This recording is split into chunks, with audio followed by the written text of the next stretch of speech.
ውሃ ወደ ክፍልሽ ግቢ። ናታን ምን ብዬሽ ነበር? እቺ ልጅ ይዛት ትውጣ አላልኩህም? አባዬ አልሰማም እኮ ብላኝ ነው። ቶሎ በል አባዬ ልቀቀው። አባዬ ፍታው ቶሎ በል። ውሃ አባትሽ ቢታሰርም ችግር የለውም። ኧረ እባክህ እጁን አሟል። እሺ ቶሎ በል ፍታው። ውሃ ችግር የለውም፣ ይሄ ቀላል ነገር ነው አልኩሽ። አባዬ ፍታው ቶሎ በል፣ አለዚያ ግን እፈነክተዋለሁ። እሺ ውሃ ችግር የለውም፣ ይሄ ቀላል ነገር ነው። ልቀቀኝ። እሱ እኮ ፖሊስ ነው፣ ፖሊስ አይመታም። ረፊ እና አባዬን ፍታው፣ አባዬን ፍታው ቶሎ በል። እሺ በቃ እፈታልሻለሁ።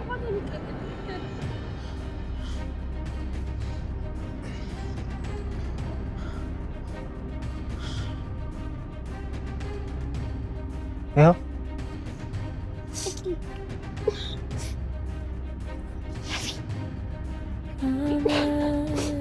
ዶማ ይምጣና ይቆፈር። በቤተሰቦች ፊት ይሄን ነገር ማድረግ አልችልም። ባሁን ያንተ አካሎች ካሉ መጥቶ መቆፈር ይችላል። የቱ ጋር ነው ቦታው? ያው እዛ ጋር። እንዴ አባዬ የጤፉ ቦታ እኮ ነው፣ ሊቆፈር ነው። ከተቆፈረ እኮ የኔም ጥፍር እኮ እዛ ውስጥ አለ። ይወጣል አይደል አባ?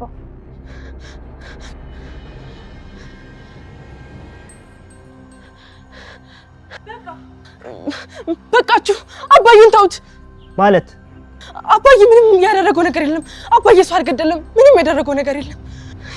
የእውነቴን ነው፣ አባዬ ምንም አላደረገም፣ ሰው አልገደለም አባዬ። እና ማን ነው የገደለው?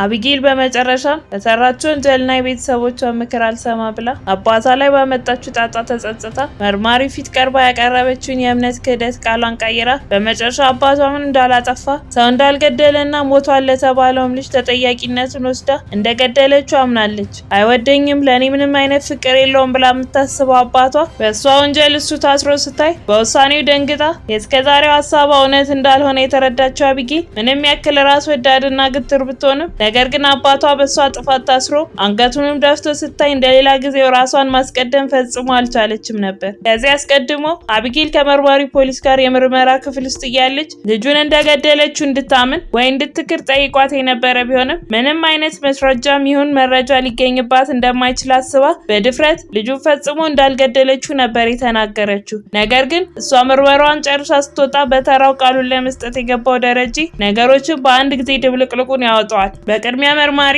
ይቅርታ፣ በቅድሚያ አንተን ቃል መቀበል ነበረብኝ። ነገር ግን በአንዳንድ ምክንያቶች ልጅህ ቀደመች። በጣም ኃይለኛና አስቸጋሪ ናት። ቤትም እንደዛው ትመስለኛለች፣ ግትር ናት ብሎ ሲለው ደረጀም አውቃለሁ፣ ግን ልጄ ለኔ ማማት ጥሩ አይደለም፣ ወደ ጉዳያችን ብንገባስ ብሎ ሲመልስለት መርማሪውም በጣም ጥሩ አቶ ደረጀ ስለተፈጠረው ነገር ያውቃሉ? ውሃ ልጁ ላይ ጥቃት እንደተፈጸመ ተናግራለች ብሎ ሲለው ደረጀም አውቃለሁ፣ ግን እሷን እዚህ ማምጣትም ሆነ መጠየቅ አይገባችሁም ነበር። የሕክምና ማስረጃ አላት፣ እሱን አሳይተናል። ይሄን ማድረግ ለምን አስፈለገ? ልጄና ስለ ንቦና ጉዳት ሊደርስባት ይችላል ብሎ ሲለው መርማሪው ክብደቱን ስላልተረዳችሁ እንደዛ ይሆናል ብዬ አላስብም። ለማንኛውም አሁን ልጁ ያለ ጥርጥር ጥቃት ተፈጽሞበታል። ጥቃቱን የፈጸመችው ደግሞ አቢጌል ናት። ሌላም ተባባሪ ሰው ሊኖር ይችላል። የቤታችሁ ካሜራ ለምን አጠፋችሁት ብሎ ሲጠይቀው ደረጀ አቢጌልን አስገባልኝና ስለተፈጠረው ነገር በሙሉ እናውራ ብሎ ሲጠይቀው መርማሪውም ወደ ውስጥ እንድትገባ ያስደርጋታል። ይቀጥልና ይሄ አቶ ደረጀ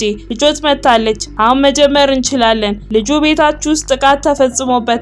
ስለዚህ ጉዳይ የምታውቁትን አስረዱ ብሎ ሲል አቢጌልን በንዴት ምንም ማውቀው ነገር እንደሌለ ነገርኩህ እኮ አይደል እንዴ? ቆይ ለምንድን ነው አዲስ ነገር ሳይኖር በድጋሚ የምትጠራኝ? ሲጀመር ጥያቄዎችህ ምንም ፍሬ የላቸውም። በቃ እኔ ምንም የማውቀው ነገር የለም ብላ ስትመልስለት መርማሪው እሺ አቶ ደረጀ ምን ይላሉ ብሎ ሲጠይቀው እሱም የተባለውን ልጅ በደንብ አውቀዋለሁ፣ ህይወቱም እጃችን ላይ ነው ያለፈው ብሎ ሲመልስለት አቢጌልም ደንግጣ እንዴ ቆይ አባዬ ለምንድነው እንደዚህ የምትለው? ህግ ያዝንልኛል ብለህ ነው? ህግ እኮ ህይወት የለውም ፎርሙላ ነው አይምርህም። ቆይ ለምንድነው እንደዚህ የምትለው አባዬ ብላ ስትል መርማሪው እባክሽ የተቀመጥሽበትን ወንበር እያስታወስሽ አቶ ደረጀ የሚያወሩትን በደንብ ያውቃሉ ህይወቱ አልፏል እያሉኝ ነው ብሎ ሲጠይቀው ደረጀ ይኸውልህ መርማሪ እኔ ጤነኛ ነኝ የማወራውንም አውቃለሁ ግቢ ውስጥ ቀብረነዋል ብሎ ሲል አቢጌል በድንጋጤ አባዬ ምን ሆነሃል? ምን እያደረግክ ነው ያለኸው ብላ ስትጮህ መርማሪውን በንዴት ያለሽበትን ቦታ አትዘንጊ ለስሙ የህግ ተማሪ ነኝ ምናምን ትያለሽ በህግ ቦታ መደረግ የሌለበትን እንኳን በቅጡ አታውቂም ብሎ ይላትና ደረጀ ጋር ዞሮ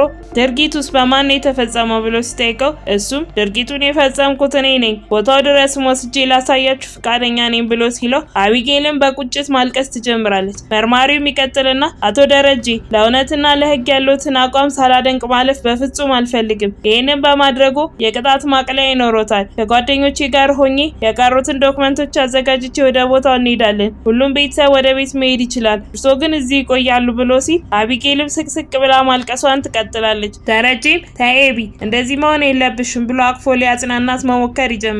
እንደምንም አረጋግቶም ወደ ቤት እንድትሄድ ያሳምናታል። አቢጌልም ለብቻዋ በቀስታ እስከዛሬ ከአባቷ ጋር ሲያወሩ ሲመክራት የነበረውን ጊዜ እያስታወሰች በሀዘን ወደ ቤታቸው ውስጥ ትገባለች። በዛን ሰዓት ከውጪ ጀምሮ ቤት እስክትገባ ድረስ ዳጣ መስኮታቸው ጋር ቆማ ሀዘናን ስብራቷን ተመልክታ በሀዘን ስሜት ውስጥ ሆና ትከታተላታለች። አቢጌልም ወደ ክፍሏ ገብታ በሯን ዘጋና መሬት ላይ ተቀምጣ ስቅስቅ ብላ ማልቀስ ትጀምራለች። በዛን ሰዓት ማርታና ናታን መኪና ውስጥ ተቀምጠው እያወሩ ነበር። ማርታም ትቀጥልና በቃ ደሬ ታሰረ ቢጮህ ሰሚ አጣ ያው አሁን ጣጣ ለሱም ለኛም ተረፈ አሁን እንደ ደሬ አይነት ለልጆቹ ሟች መካሪ አባት አለ አልታደለችም እንጂ ብላ ስትል ናታንም ግንማዬ ኤቢ ባሁን በጣም አዝናለች አባዬ ግን እኔ ገደልኩ ብሎ መናገሩ ከአቅም በላይ የሆነባት ይመስለኛል ብሎ ሲላት ማርታ ፊቷ ላይ መሰበር ቢኖርም ግን እኔ ነኝ የገደልኩት ሲል አባቷ በጭራሽ ዝም ማለት አልነበረባትም አሁንም ቢሆን ራስ ወዳድ ናት እሷ ራሷ እንደገደለች እያወቀች አባቷ እኔ ነኝ የገደልኩት ብሎ እጅ ሲሰጥ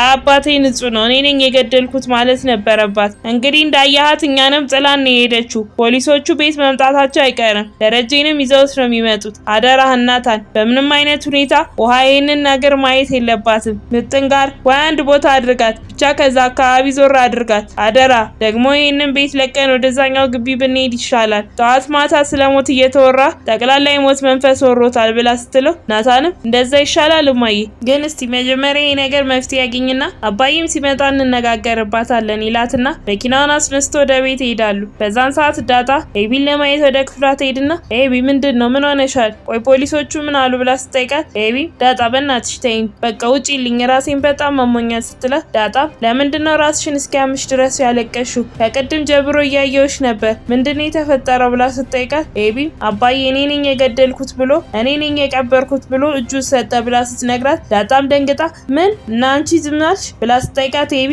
አዎ ግን ወለደኝ እንጂ እኔ ሌላ ነገር ምን አደረኩት ስትላት ዳጣ ኤቢ እኔ ነኝ የገደልኩት ብሎ እጅ ሲሰጥ አንቺ ዝም ብለሽ መጣሽ አንቺ በሰራሽ ወንጀል እሱ ሰተሽው መጣሽ አንቺ ግን ምን አይነት ራስ ወዳድ ሰው ነሽ አባዬ ታስሮ እኮ 10 ወይም 20 ዓመት ሊፈጅበት ይችላል እንዴት ባልሰራው ወንጀል እኔ ነኝ ሲል ዝም ብለሽ ትመጫለሽ አንቺ ግን ምን አይነት ሰው ነሽ ብላ ስትላት ኤቢ እስቲ በኔ ቦታ ሆነሽ አስቢው አንቺ ብትሆኚ ምን ነበር ምታደርጊ ብላ ስትጠይቃት ዳጣ ይኸውልሽ ደግሜ እንኳን ሁለት ጊዜ አላስብም እሺ እንኳን እኔ በሰራው ወንጀል ይቅርና እሱ በሰራው ወንጀል እንኳን ቢሆን እኔ ታሰርለታለሁ አንቺ ግን ምን አይነት ጨካኝ ሰው ነሽ በጣም ነው የምታሳፍሪው ብላ ጥላት ትወጣለች። ከሰዓታት በኋላ ማርታ ኤቢ ክፍል ውስጥ ልታጽናና ገብታ እያወራቻት ነበር። ቀጥላ ታይ በቃ ቀኑን ሙሉ እኮ ስትነፋረቂ ዋልሽ እረፊ ብላ ስትላት ኤቢም እያለቀሰች ግን እማዬ ለምንድነው ሁልጊዜ ችግሮች ወደኔ የሚመጡት ምንም ጥፋት ሳላጠፋ ሁሉም ችግሮች እኔ ጋር ይመጣሉ ብላ ስትል ማርታ ኤቢ ሰው መግደሌ ስህተት አይደለም እያልሽ ነው ቤትሽ ድረስ መጥቶ በመሆኑ ቅጣቱ ሊቀንስ ይችላል እንጂ እኮ ቅጣቱ አይቀርም ስትላት ኤቢ እማዬ ይሄ ህግ መቀየር አለበት ሰው እኮ ተፈጥሯዊ ራሱን የመከላከል መብት አለው ብላ ስትል ማርታን እሱንማ አንቺ እኮ ተመርቀሽ ተከራክረሽ ልታስቀይሪው ትችይ ነበር ግን ምን ዋጋ አለው ይሄን የመሰለ ጭንቅላት ያለ ቦታው አስገብተሽ ጭራሽ ሰው ገለሽ ሌላ ነገር ማሰብ አቅቶታል ስትላት ኤቢም ትቀጥልና እማዬ ግን አባዬ እንዴት በዚህ ልክ ለኔ ያደረገ አይወደኝም ነበር እኮ እንዴት ታሰረልኝ ብላ ስትጠይቃት ማርታም ደረጀ ልጆቹን ጠልቶ አያውቅም፣ ይጣላሽ ይመታሽ የነበረው ላንቺ ብሎ ነው። ይኸው ዛሬ ግን ጽዋሽን ተቀበለ፣ ግርፋትሽን ሊገረፍ ራሱን አሳልፎ ሰጠ። እንግዲህ ምን ይደረግ ራሱን የወሰነው። ልጄ ህልሟ ሳይሳካ ከሚቀር እኔ ያላሳለፍኩትና ያላየሁት ዓለም ስለሌለ እኔ ልታሰር ብሏል። አየሽ አንቺ ይጠላኛል የምትይው አባት ራሱን አሳልፎ ሰጠሽ፣ ራሱን ሰዋ። አሁን ግን በቃ አታልቅሺ ብላ ካባበለቻት በኋላም ነው በነጋታው ደረጀ ሲመጣ ቤቢም እሱ ምንም እንዳላጠፋ የገደለው ሰውም እንደሌለ የተናገረችው። በቀጣይ ምን ይፈጠር ይመስላችኋል? ሀሳብ እንዲሁም አስተያየታችሁን ኮሜንት ላይ ጻፉልን።